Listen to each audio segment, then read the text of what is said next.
नमस्कार शेतकरी मित्रांनो, आज आपण आर्यमान या टोमॅटो व्हरायटीमध्ये आलेलो आहोत।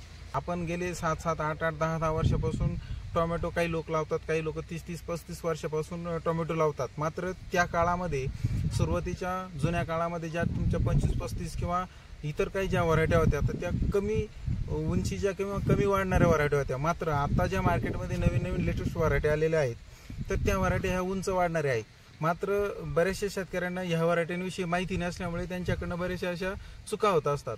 तर उंच वाढणारी व्हरायटी ही तिचं कॅरेक्टर दाखवणारच आहे।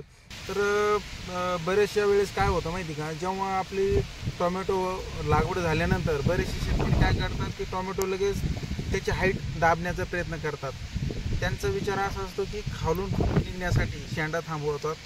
तर शेंडा थांबवण्याचे दुष्परिणाम काय होतात हे आपण मागच्या व्हिडिओमध्ये बघितलेले आहेत। पण ह्या स्टेजला टोमॅटो प्लॉट जेव्हा येतो, फ्लॉवरिंग प्लस काही टोमॅटो तुमची सेटिंग झाली, त्यानंतर बरेचसे शेतकरी चुका करत असतात आणि त्याच चुका आपल्याला टाळायच्या आहेत। तर बघा, आर्यमान ही टोमॅटो व्हरायटी ही उंच वाढणारी व्हरायटी हे सगळ्यात महत्त्वाचं आपण लक्षात घ्यायला पाहिजे।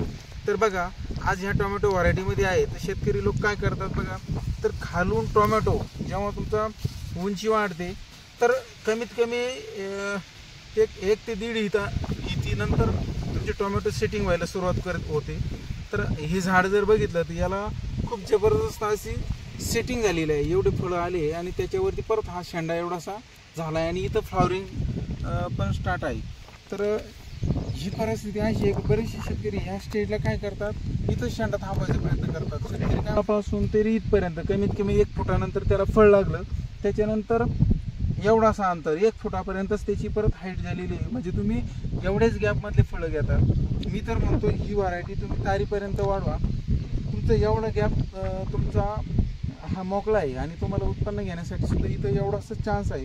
म्हणून इथं तुमचं फुटकळी असं करत करत इथपर्यंत सेटिंग करा आणि सेटिंग झाल्यानंतर एवढ्या फळांचा तुम्ही फायदा घ्या, म्हणजेच तुम्हाला उत्पन्न नक्कीच वाढेल, ॲव्हरेज पण वाढेल।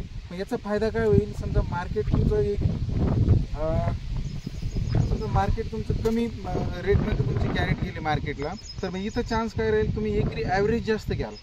एकरी ॲव्हरेज जास्त घेतल्यामुळे होईल काय माहिती का, तुमचं मार्केटला रेट जरी कमी मिळाली तरी सरासरी तुम्हाला पैसा तेवढा होऊन जात असतो। म्हणून ह्या स्टेजला लगेच शेंडा थांबायचा प्रयत्न करू नका।